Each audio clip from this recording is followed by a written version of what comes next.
Assalamualaikum warahmatullahi wabarakatuh. Perkenalkan, saya Wilda Ramada Dewi dari tingkat 3B TLM. Di sini saya akan membuat video untuk memenuhi tugas kimia klinik saya dengan dosen pengampu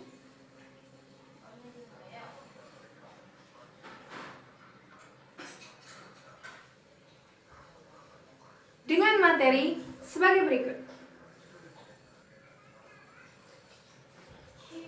Selamat menyaksikan. Materi yang pertama yaitu tiroid. Penyakit tiroid adalah gangguan yang disebabkan oleh kelainan bentuk atau fungsi kelenjar tiroid. Kelenjar tiroid adalah kelenjar yang terletak di leher dan berfungsi untuk menghasilkan hormon tiroid yang mengatur metabolisme tubuh. Adapun tes fungsi tiroid adalah serangkaian pemeriksaan yang dilakukan untuk mengetahui seberapa baik fungsi dari kelenjar tiroid. Penyakit tiroid yang umum ditemukan, yang pertama hipotiroidisme, kekurangan hormon tiroid. Yang kedua, hipertiroidisme, kelebihan hormon tiroid. Yang ketiga, penyakit gondok, pembekakan kelenjar tiroid. Yang keempat, nodul tiroid, benjolan padat atau berisi air yang terbentuk dalam kelenjar tiroid. Yang kelima, kanker tiroid, munculnya jaringan kanker pada kelenjar tiroid. Materi yang kedua yaitu analisa gas darah. Analisa gas darah adalah prosedur pemeriksaan medis yang bertujuan untuk mengukur jumlah oksigen dan karbon dioksida dalam darah. AGD atau analisa gas darah juga dapat digunakan untuk menentukan tingkat keasaman atau pH darah. Dan apabila ditemukan gejala seperti sesak napas, sulit bernapas, kebingungan dan mual, maka akan dilakukan tes analisa gas darah. Materi yang ketiga, elektrolit darah. Gangguan elektrolit adalah kondisi saat kadar elektrolit di dalam tubuh seseorang menjadi tidak seimbang. Bisa terlalu tinggi ataupun terlalu rendah. Ketidakseimbangan kadar elektrolit bisa menimbulkan berbagai gangguan pada fungsi organ di dalam tubuh. Gangguan elektrolit umumnya disebabkan karena kehilangan cairan tubuh melalui keringat berlebih, diare atau muntah yang berlangsung lama, ataupun karena luka bakar. Obat-obat yang dikonsumsi juga bisa menyebabkan seseorang menderita gangguan elektrolit. Materi yang keempat yaitu LDH. LDH adalah enzim yang berada di dalam sel dan membantu proses perubahan gula menjadi energi. Maka dalam keadaan sehat, kadarnya juga harus normal.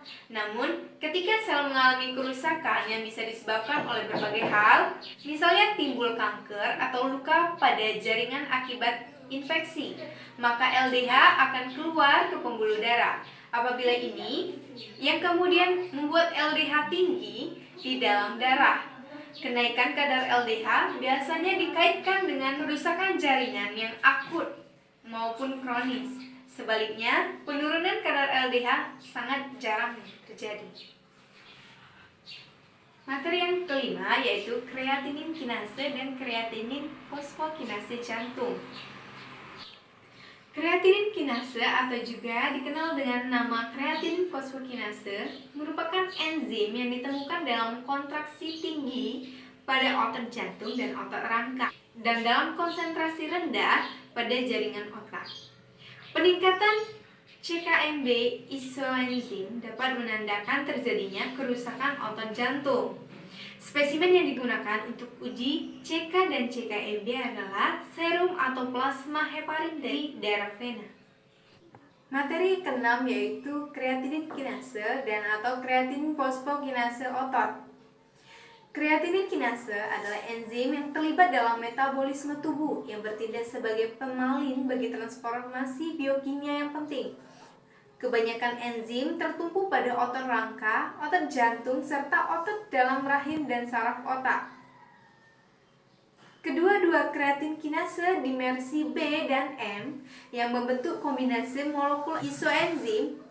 MM adalah isoenzim otot dengan lokalisasi utama dalam otot rangka, CKMM. Bagiannya dalam plasma darah mencapai 98% dari total aktivitas kreatin kinase. Materi yang ketujuh yaitu kreatinin kinase dan atau kreatinin fosfokinase otak. BB adalah isoenzim cerebral. lokalisasi khusus jelas CCBB dalam plasma atau serum tidak terdeteksi karena tidak mengatasi sawar darah otak muncul dalam darah. Baiklah, itulah video dari saya. Terima kasih sudah menonton, semoga bermanfaat. Wassalamualaikum warahmatullahi wabarakatuh.